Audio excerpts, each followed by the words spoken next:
All right. We are back with coaches, and I'm really glad to welcome in our fabulous GFNY coaches. I think Vito is not back yet, but so far we've got Antonio Oliveros.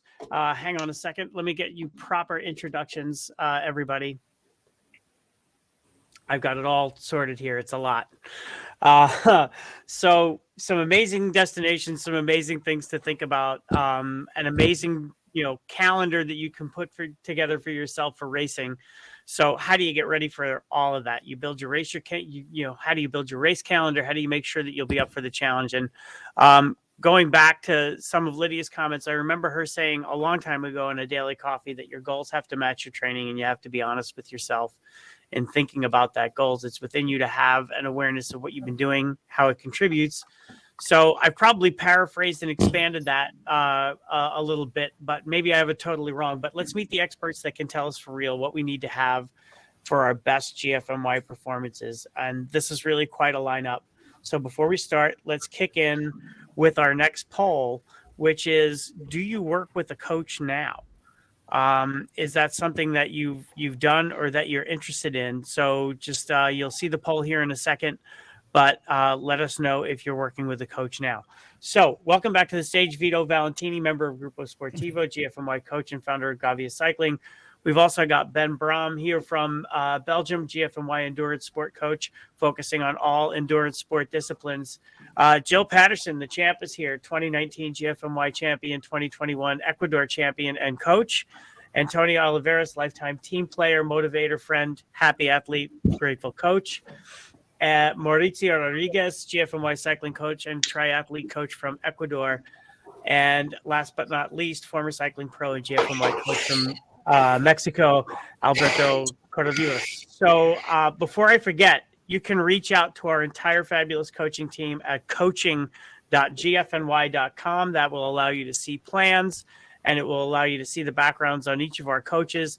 And I think as we get into this conversation, if you're on the fence about whether you need a coach or not, or whether a coach is the right investment for you, I think that the breadth and depth of experience that these professionals have will give you some guidance on who the right fit is for you, or what it is that's the right fit for what your goals are.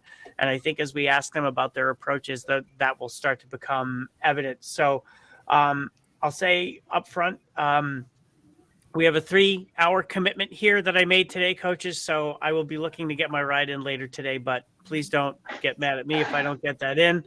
But hopefully everybody else has already gotten their ride in. So let's have a whip around, as we say here in the States, and see, maybe each of us can tell us a little bit about your coaching philosophy and what types of athletes you've helped achieve in events like a GFNY race. So Antonio, since you're top center of my screen, let's start with you. Okay, hello to everybody. It's my pleasure to be here with all you and share this panel with these experts and the champion. Well, about my coaching philosophy, above all, you must have fun. That's true. You won't be laughing all the time in the training sessions, but that after a session, a hard one or an easy one, you may feel fortunate and grateful and smile and give yourself a big smile, even it's not a good one. I truly believe that sports always give you a second chance, and you may take the lesson, learn, rest, smile, and prepare yourself to face once again the challenge. So athletes that enjoy the process, amuse yourself and smiles, that's the kind of people I enjoy to work with. Okay, Alberto. Hi there. I'm Alberto. I'm from Mexico. It's a pleasure also to be here with you all sharing this panel. About my philosophy, I think it's very important to teach the athletes about the little details. What is the little details are? I think it's not all about the numbers and all that stuff, because on these days people think about, oh, I should try to push with a lot of power, or that kind of stuff. But it's also about a lot of tactics and above all to have fun, because we are here to enjoy these events and also have fun, you know. So I think that's the most important thing for me, to share the people this. Excellent. Ben, how about you? What about me? My philosophy is that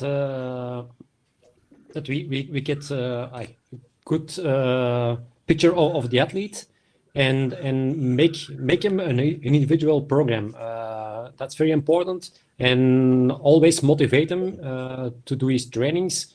And like Alberto said, give him tips and tricks. Little one, so he can get better, and so he can achieve his goals. That's very important. Okay, over to the champ, Jill. So I've coached athletes everywhere from hobbyists where they're just trying to gain fitness and keep a regular structure in their lives. And then I've coached up to high-level racers. So you really have to tap into their motivations and their goals and personalize it. So everyone's out there for different reasons. Some people, they're all about the competition and they just want to win. And then other people, they just want to enjoy the fresh air and feel their legs move. So I try to incorporate that into their training and their goal setting. Excellent. Mauricio. Oh, hello. Hi. Greetings from Quito, Ecuador, the middle of the world. I have been involved in triathlon and cycling for 10 years and 5 as a coach. If I try to resume my philosophy, I have 11 principles of training. There are some issues that must be considered separately and together. Every person is unique. Enjoy the training, feeding, hydration, resting, weekdays, weekend activities, brain work, and the strength and the environmental and planning with that. This is my philosophy. Excellent. And Don Vito. So first, it's an honor to be on a panel with such distinguished and accomplished people. So that's really something special for me here. And as far as coaching philosophy, you know, I have a saying that cycling mimics life. And so because I try and focus primarily on beginner athletes or, you know, what I'll call recreational athletes as opposed to racers, you know, it's important to help them learn, you know, some self-confidence through the sports that they're involved in. And so I typically, you know, work with people to help them improve that and to help them believe that, you know, kind of anything is possible if they're willing to dedicate themselves a little bit to a process and not so worry so much about the exact end result, because that's not always within your capacity, but certainly that you can focus on the process on a day-to-day and week-to-week and month-to-month basis that helps make your life better. Excellent. Okay, so I'm going to open this up to all of you because it's tough to direct any specific question at any one coach, but feel free to chime in and feel free to disagree and feel free to just you know, just have a conversation about this. When you start with a new athlete, what are the things that you're looking to help them with first, and what do you need to know to help them be their best?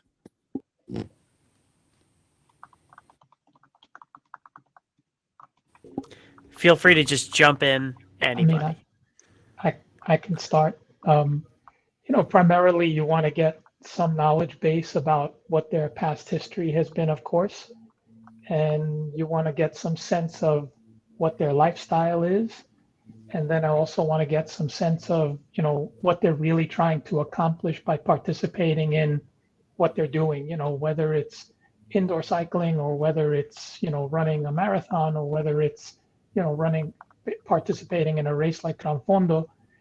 You want to get a sense of where they are now and kind of, you know, what their sort of, I'll call it, achievable goal is, and then perhaps help them to try and figure out what their aspirational goal is, like something that they thought they could never accomplish, but that perhaps you can help them do that through the process of coaching. But importantly, it's how is this, whether it's an event or whether it's a sport or whether it's just a regular, program of cycling, even if you're not doing an event, how is this going to help you with the rest of your life, and how is it going to make you feel better? That's really what I, try and figure out with people. I'll jump in. So exactly what Vito said, and I like to think of it as sort of you're baking a cake, and the final step is the icing on the cake. But if you don't have the cake part, the sponge part, even if you put some beautiful icing on it, it's just not going to be a great cake. So I really am focused on what is their base coming into the training. And some athletes I get, and they've been training base miles for a really long time, and that's awesome. And when I take them on, we can kind of move to the next step. We can fill in those holes and move to what they haven't yet done. And then some athletes I get, and maybe they're coming back from injury or a lot of time off. So before moving to that icing and tuning things up, we just want to kind of get them back on their bike, get their bodies used to regular exercise, because I'm assuming they're all aiming for GFNY, and that's a very long race. So their bodies need to be able to do these long hours in the saddle. Jill just became my favorite coach because she talked about cake. So I'm like, aside what Jill and Vito mentioned, I would add that I try to discover the inner reason that makes the athlete to work for a specific or a set of goals or objectives. How goal committed is the athlete? How confident is in his life, and how patient the athlete is. Something to work with is to be in the same page, both of us, the athlete and the coach. I mean, to start the trip with a can-do attitude, because for sure there will become tough days, but mentally fit athlete will always figure out to make it happen. Yes, I'll jump in now. For sure, it's really important to know and get familiar with the athlete, to know also the athlete past injuries, athlete timing for available for training, but also I think it's very important to set a very realistic goals, because sometimes athletes think that it's really easy to reach a goal, like a really high goal, and you need to talk to them and let them know that it's not that easy or that simple. I think that's a very important thing. A lot of things. Okay. No, sorry. I think that the coach try to involve in the life of the athletes. The coach needs to know, for example, what is the infrastructure that the athlete get. For example, what is your bicycle? What is your experience? What is your watch? Your heart rate monitor? What is your experience? Your goals? What is your ability of time? What is the reason that the athletes try to complete a Gran Fondo? Because this kind of information try to work in a plan, in a search of the best training program to the specific athlete. Ben, did you have a thought? Yeah. Yes, I will add two other points. One point is that often the athletes train too hard. So I explain a little bit the principles of training, one, and two is like searching as a coach to a good time management between or find a good balance between training and work, family, and so on and so on. But that's also it's in the same way than the goal settings. If you can train 2 or 3 hours a week, you must adjust your goal settings.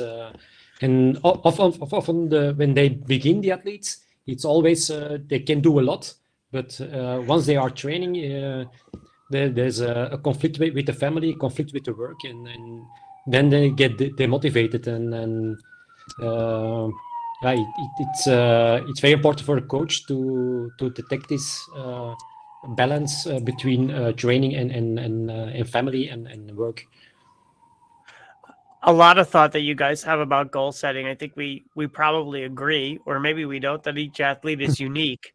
So you've all been talking about how you tailor that goal setting for the athlete's uniqueness. Maybe you help them build their calendar based on an understanding of races or events that are very achievable or those that are very challenging. How do you evolve those things for an athlete from, hey, this is something that you should be able to do tomorrow, to, hey, this is something that's going to be really difficult, even with all the training that you're doing, but you need to do it because it's a stretch goal?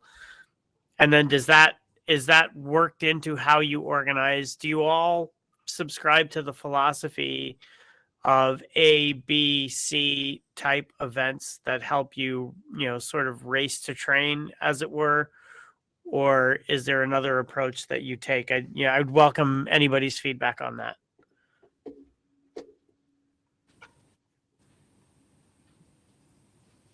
Okay, I'll jump in. So I definitely subscribe to the ABC race.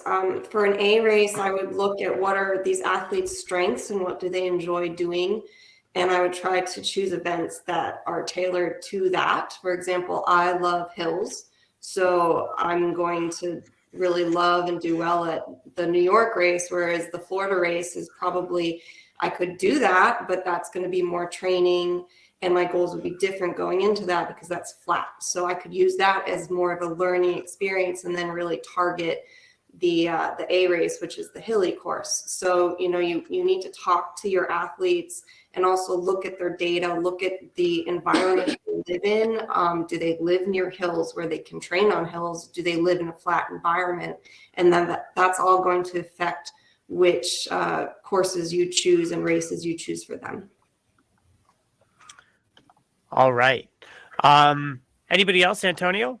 Yeah, I agree with Jill that you have at least I do approach like an ABC also and have realistic objectives for the athlete, and also look for a specific route or specific race that is suitable for the athlete.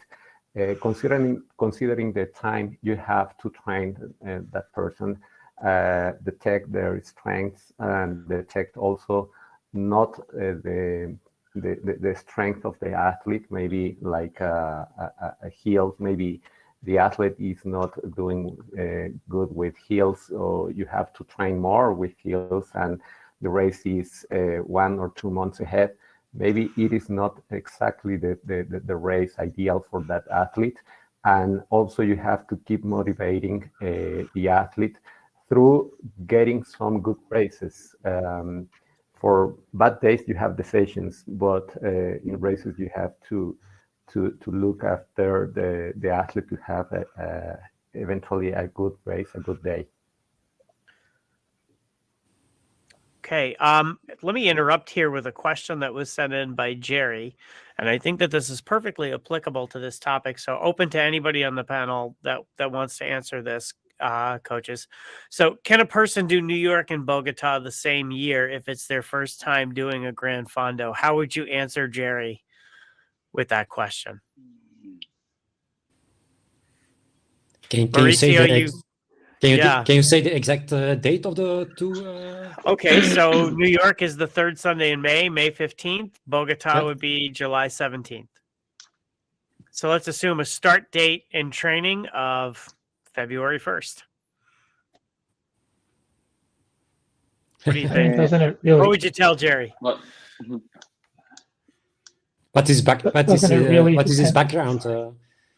If he already trains 4 or 5 times a week, and with one long ride or from of 100K, I think it's possible.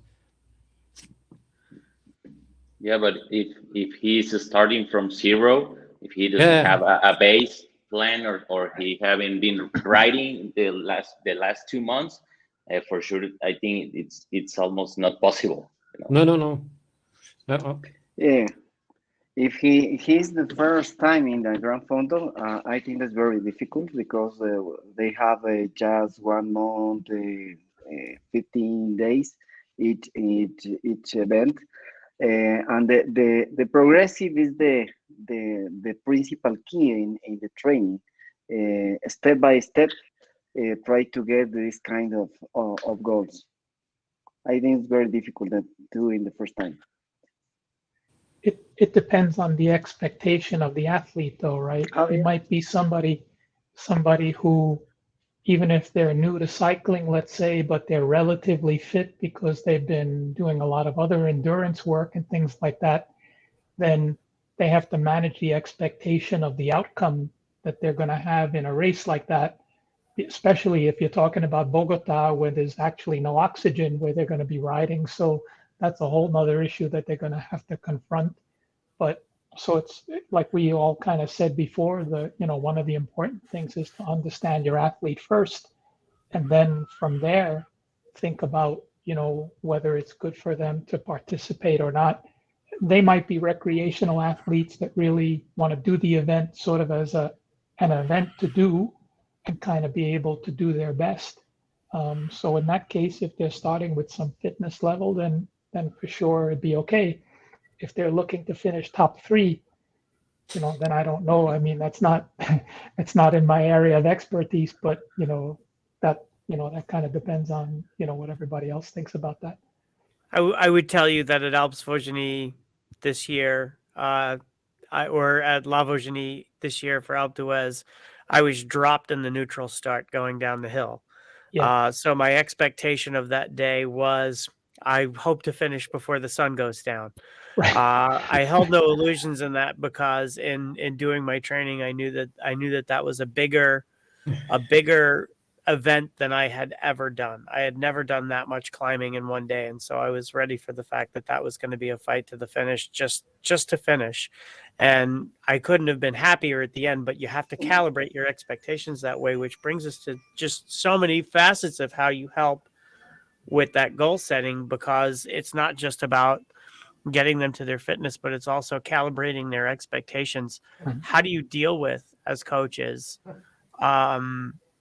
I'll just say it, a demoralized athlete that doesn't know if they can do an event, or is bummed out after a finish that they didn't expect? What do you tell someone that's had a setback? How do you help them get going again? And I think that sorry, before anybody starts, Alberto, I know you're ready to join. Before anybody starts, I'm just going to say that I know that it's often tough to come back from things like injury or work outage or whatever. So Alberto, I'm sorry to interrupt. No, it's fine. That was my point when I said very realistic goals. That includes dates like to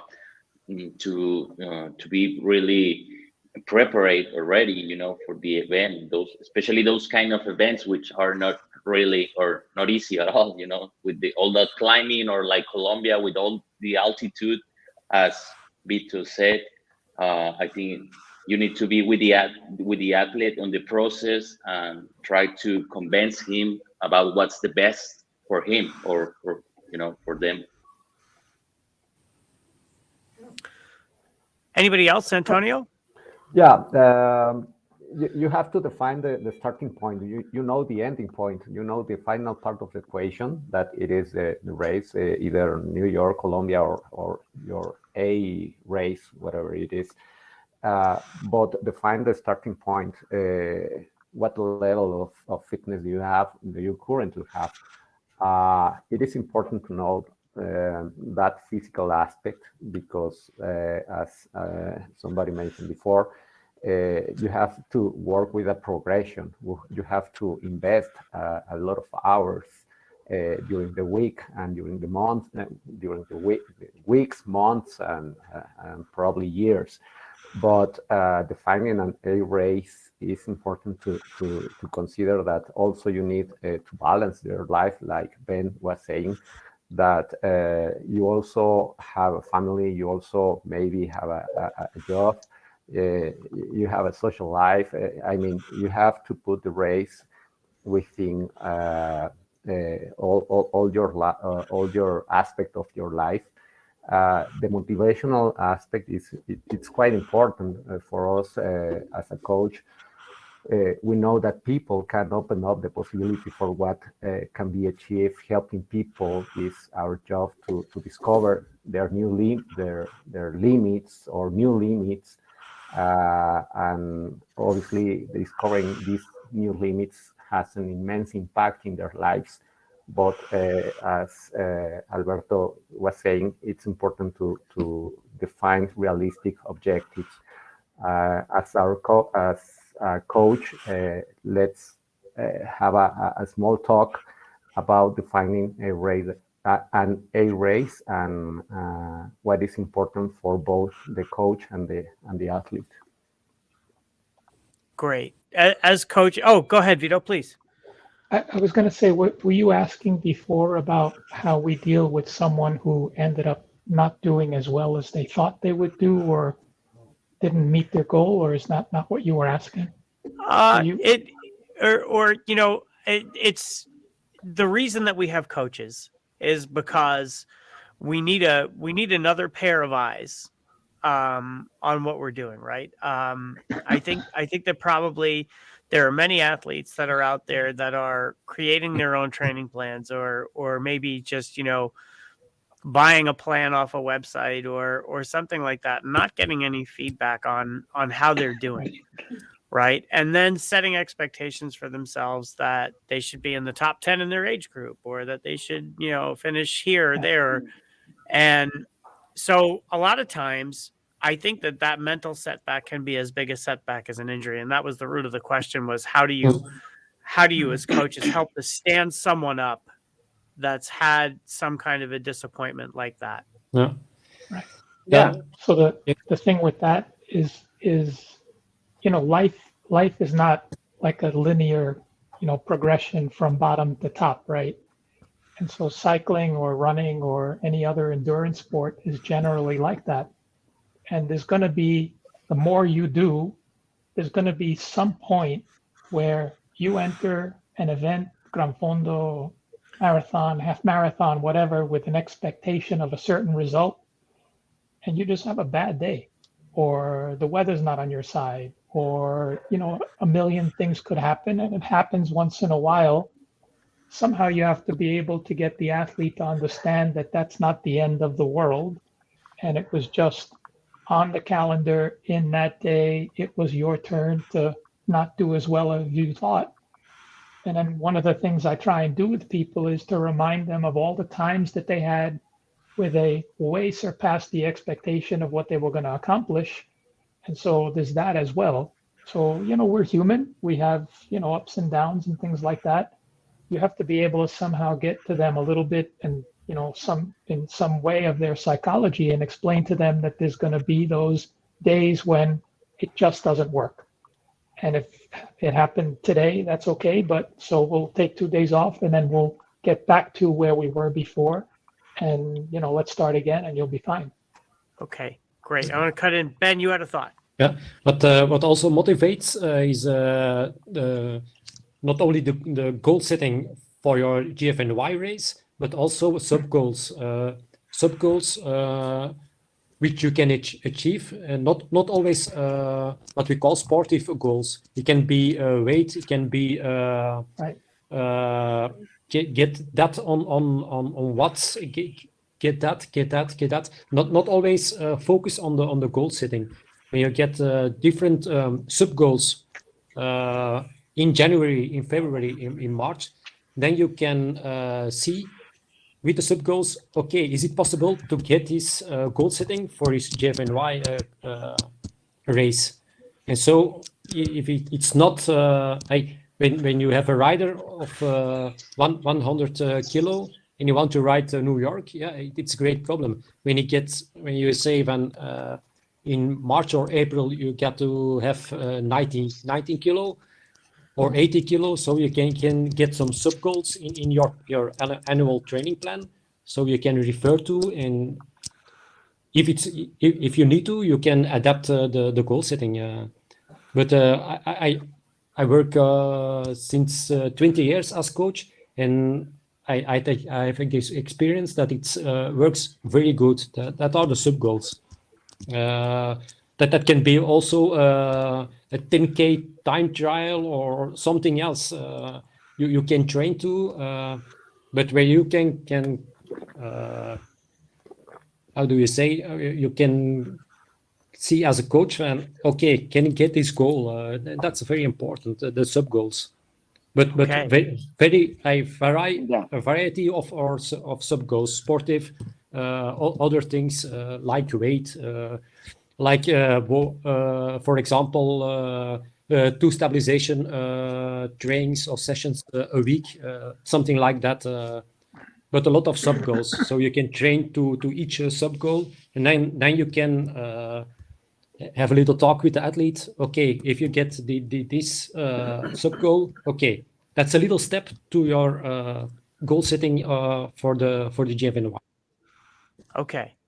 How would you guys answer this question? Michael Drabas sent in, how realistic is it to finish the NYC race for someone who's somewhat new to cycling?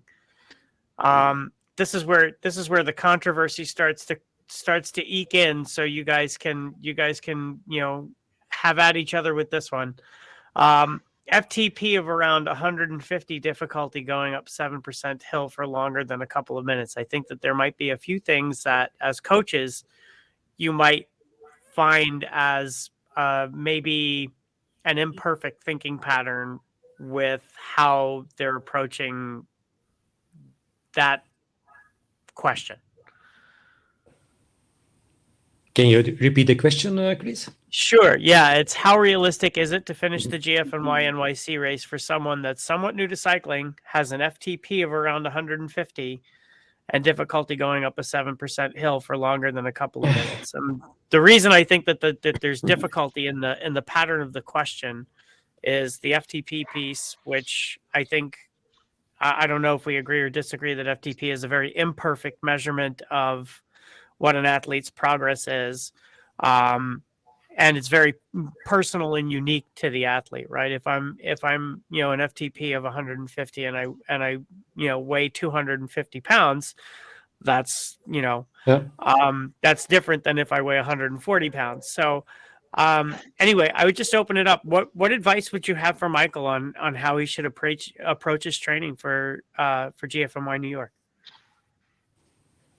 Well, to put it in numbers perspective, I mean, this isn't the end all be all, but if you want to know if you're going to be successful in general, try to aim for 70 to 80% of the distance. So if you can, let's say it's a 100-mile course, if you can ride 80 miles, then you can probably on race day ride 100 miles, assuming the terrain is somewhat similar that you're riding. If you really struggle to do that and you don't think you can reach that level before the race, then I would really consider, maybe because you are sort of starting, you're not familiar with longer races, you're not familiar with race day and how it all pans out. That's also a sort of an unknown, and these can all be stressors on you. So if you're really doubting yourself, perhaps sign up for the shorter course the first year and just get a taste of how it all comes together, and then next year make it your goal to do the full thing.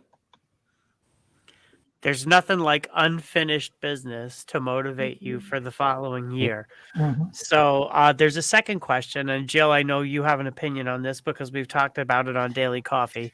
I have a Cyclops fluid trainer, not a smart trainer. Will putting blocks under the front wheel help me to train for hills, or is that a myth? I saw it in a Carmichael DVD. So, okay, so I will address that. Yes, you do use different muscles when you're climbing a hill, especially for steeper hills, because think of your bike is changing angles and your body's changing angles, which is changing the muscles slightly what you're using. So will it help? Perhaps. Have I asked my athletes to do that? No. Do they have those kicker climbers? Yes. And I have heard people using them and they do like them. So I think it's something worth trying. I personally have no experience with it, but I don't think it's going to hurt you at all. Okay. Anybody else on that one? Yeah, go ahead, Antonio. Christopher, let me address the question you were asking before about Yeah, that sure. person who is asking about the GFNY race. I would add that similar to Jill, it's important also the mental training. I mean, we don't know enough numbers of this person in order to determine if he or she is going to be successful in a GFNY race. But also train the mind. Mental training is so important part of the process. And if you can ride maybe 5 hours, 6 hours, I don't know, maybe you are going to be right, you are going to be okay at the GFNY race, covering or riding 100 miles. So don't forget about mental training. That's what I wanted to add. Great. I have to throw this question in, I think, because so many people have been asking. It was asked on Facebook 3 or 4 times over the past 3 days, as well as being thrown into the chat. And I'm gonna shorten the number of questions based on this, but I think it's important to address. There's a difference between on-bike nutrition and off-bike nutrition, right? So, as coaches, you're probably, keenly aware of what your athletes' nutrition plans look like and what their weight goals are, because their weight is attached to their fitness, not so much their weight is attached to, let's say, vanity, right? You want to be at a healthy weight. You definitely probably don't want to be at a pro cyclist weight, because that's not, necessarily healthy for a normal person. But the point that we can address here is on bike nutrition and hydration during training and then during a race. So the folks that are asking about this have addressed it from everything from bonking to cramping, right? The full range of nutrition and hydration emotions. But I don't think that you could probably, any of us, or could tell any one person what their nutrition and hydration plan should be, but maybe there's a sort of a pattern or a framework to what race day nutrition and hydration should look like. Yeah, I think that anyone should or must train the eating and hydration, because any person has your own requirements about the glucose, about the electrolytes. I need to train in every week until the competition. Okay. Anybody? I love that idea of training with it and not being new to it on race day. So Jill, you have your hand up? Yeah, so this is a huge thing. And it's something that a lot of people struggle with, and you do need to train several months out for this. And just be aware that whatever you're training during practice, it might change on race day. I've experienced this myself. Before GFNY, I trained my food for several months out. Yeah. I had my bites that I would take every 15 minutes. I had my timer to remind me to eat and drink at regular intervals. Come race day, I was so nervous that it all disappeared. I couldn't take in solid foods. I felt nauseous. Luckily, I had a couple gels with me, and that got me through the race. So my warning to you is, yes, solid foods are the best, especially if you're out there for like 6-7 hours. If you're just constantly sucking down gels, you're going to get gut rot. So do try to eat solid foods, but be aware that come race day, your mental presence might just really mess up your stomach, and what you practice might go out the window. So just sort of have a backup plan and go with it if that's the case. Great. Right. Ben? Mauricia said that it's you got to train it. You've got to train it. It's trainable. And a recent study has said that in long endurance races like triathlon or GFNY, the long races, there is a great correlation between the amount of carbohydrates and the result. Yeah. So the the more carbohydrate you can get and it's trainable, the better the result. I would highly recommend looking into liquid calories, mixes with calories and carbohydrates, especially that you can put in your water bottle, because a lot of people find it's much easier to drink their calories. I wouldn't rely solely on that, but that's a good kind of base. Always carry just a plain water also. So maybe one bottle of calories and then one bottle of like electrolytes or water. And then supplement that with real food if you can, and maybe gels. Alberto? Yeah. Oh, sorry. Go ahead, Mauricio. No, just you have to train the food, not try anything new of the day of the competition, and you try to find what is the best option for you: cookies, gel, liquid, solid, or anyone that for you it's okay. Right. Alberta, did you have your hand Oh up? yeah. I just to add a comment. It's also very important to do not try some weird things like for the first time on races. Because that's not really good. That don't ends good. I know some people that they like to try some new things or new stuff or new food or whatever on race days, and that don't usually ends well. It's good. Oh, all right. Well, go ahead, Antonio. And also, I think just to try not to try new things on race day, I also add that new flavors. It is quite simple, but also a gel, the same brand or the same kind of gel you are used to have during your ride. Flavors change from one to another, so you may expect not desirable results from one flavor to another one. All right. I think I have to close it down here. We are out of time, which is a good problem to have, I guess, because I want to leave you guys with coaching.gfny.com. Get online, find out about these fabulous coaches that we've been able to spend the last 40 minutes with. This has really been enjoyable, you guys. And just reach out. And as Uli had said earlier in the day, if you have any questions at all and you can't remember where to go or what to reach out to, just hit info@gfny.com and we will find a way to get your question answered. So thank you, coaches, and please stay tuned for the next session. This is really exciting. We have Louis Lamas coming back, former pros Frankie Andreu and Ben Wolf. The champ Jill Patterson will be back, and Uli Flum will be back to talk about the future of pro cycling. And this conversation should be pretty shall we say, flavorful in the opinions shared. So I really am. I've been looking forward to this for months. So thanks everybody, and we'll be back in a few minutes.